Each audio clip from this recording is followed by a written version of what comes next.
Hallelujah, praise the Lord. मसीह यीशु में आप सबकी सलामती हो। तो खुदा के पाक कलाम में से आज हम पढ़ेंगे मुकद्दस मत्ती की मार्फत लिखी गई अंजील, उसका 12 बाब और उसकी 43 आयत से लेके 50 आयत तक। और इस चैप्टर में हम पढ़ेंगे बदरू की वापसी के बारे में, और हम पढ़ेंगे यीशु की माँ और भाई।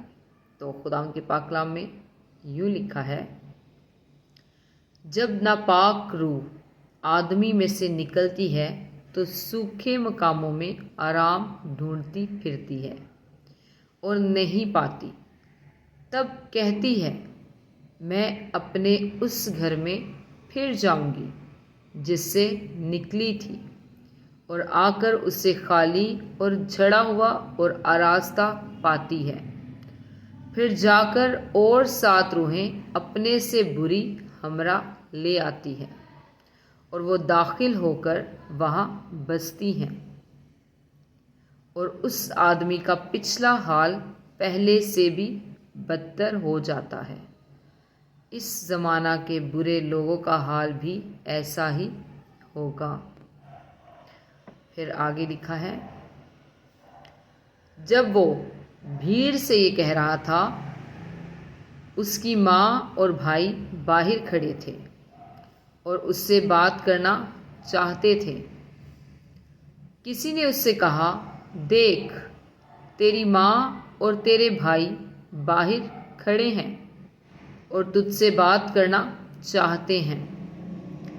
उसने खबर देने वाले को जवाब में कहा, कौन है मेरी माँ और कौन है मेरे भाई? और अपने शागिर्दों की तरफ हाथ बढ़ाकर कहा, देखो, मेरी माँ और मेरे भाई ये हैं। क्योंकि जो कोई मेरे आसमानी बाप की मर्ज़ी पर चले, वही मेरा भाई और मेरी बहन और माँ है। खुदा का पाक कलाम पढ़े जाने और सुने जाने पर खुदा की बरकत आप सबों पर हो। खुदा का शुक्र हो। आमीन। हमेशा शाद रहें, आबाद रहें, और जैसे जैसे खुदावंद आपको तौफीक दे, खुदावंद की खिदमत के कामों को करते रहें।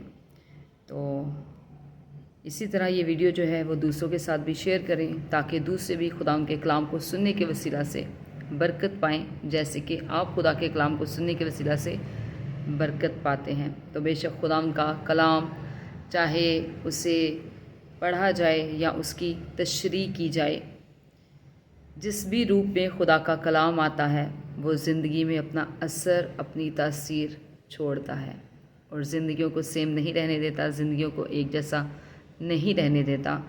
तो जो मेरे बहन भाई बाइबल को नहीं पढ़ सकते, वो बाइबल को सुन सकते हैं और सुनने के वसीला से बरकत पा सकते हैं।